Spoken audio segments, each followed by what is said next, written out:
Kung bago ka pa lang sa ating YouTube channel, huwag kang mag-alala dahil bago lang din ako. Kaya naman ano pang hinihintay mo? Like, subscribe, and hit that notification bell para naman palagi kayong updated sa ating technology and programming tutorial.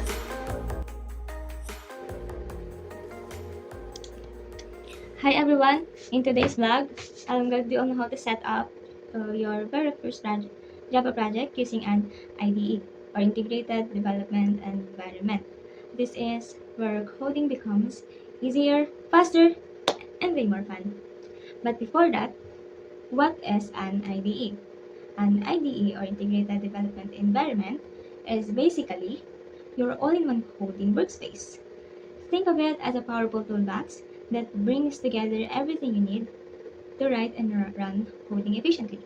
It combines a text editor for writing your code, a compiler to translate it into something the computer understands, a debugger to have fix errors, and project manager to keep everything organized.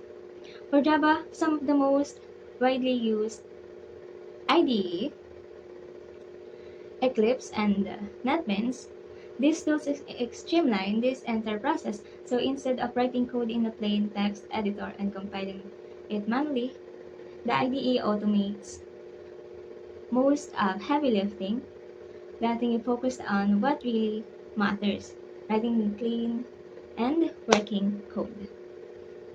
So before that, let's download and installing an IDE first.